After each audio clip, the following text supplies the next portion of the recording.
नमस्कार दोस्तों, कैसे हैं आप सब। दोस्तों, आज मैं आपको रामायण में वर्णित ज्ञान की वो 8 बातें बताने जा रहा हूं जो भगवान श्री राम जी को उनके वनवास काल के दौरान ऋषियों, मुनियों, तपस्वियों और साधुजनों से प्राप्त हुई। आशा करता हूं आपको भी इन ज्ञान की बातों से जीवन में अवश्य लाभ प्राप्त होगा।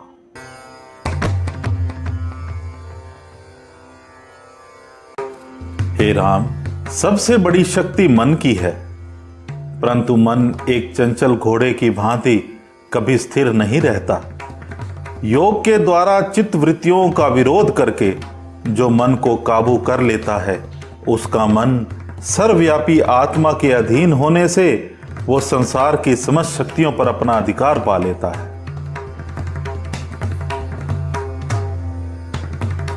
हे राम, अपने कर्म की अच्छाई और बुराई को हर घड़ी हर क्षण परखते रहना चाहिए। अपने कर्म को परखने के लिए मनुष्य के पास एक ही कसौटी है। वो ये सोचे कि यदि मैं इस समय मर जाऊं तो मेरा ये कर्म किस गिनती में आएगा। इसलिए यदि कोई भूल हो जाए तो उसे तत्काल सुधार लेना चाहिए।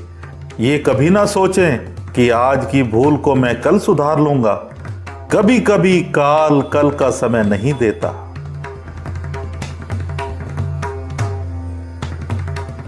धर्म के मार्ग पर चलने के लिए ज्ञान का प्रकाश आवश्यक है।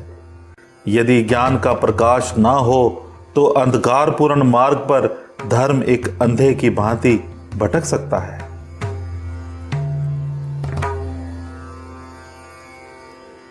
जहां जीवन है वहां मृत्यु भी, जहां मंगल है वहां अमंगल भी साथ खड़ा है। केवल सुख पकड़े जाओगे तो उसी की छाया में दुख को भी खड़ा पाओगे। अतः जो सुख और दुख दोनों से विरक्त होकर आत्मा में लीन होता है, वही शाश्वत आनंद को पाता है। हे राम, जैसे वर्षा का जल सब पेड़ पौधों पर एक समान गिरता है, परंतु किसी के लाल फूल निकलते हैं और किसी के पीले पत्ते, इसी प्रकार एक ही विद्या का भिन्न भिन्न प्राणियों पर उनके संस्कार और भाव के अनुसार भिन्न भिन्न प्रभाव पड़ता है।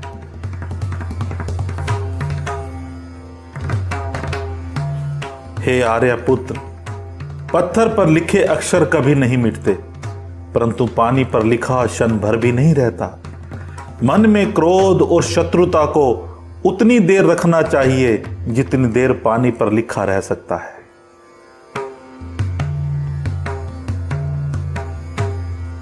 हे राजकुमार, धन के अलावा भी तुम कुछ दे सकते हो।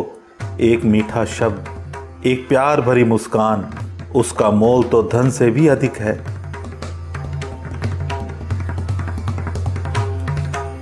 हे वत्स, हर एक प्राणी भगवान का अवतार है, परंतु वह अपनी ही माया के जाल में फंसकर अपनी ही मुक्ति नहीं जानता।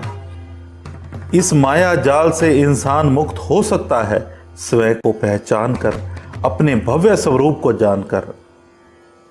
पर मनुष्य स्वयं ही अपने आप को फंसाता है और स्वयं ही अपनी मुक्ति का साधन पूछता फिरता है। यही तो माया है।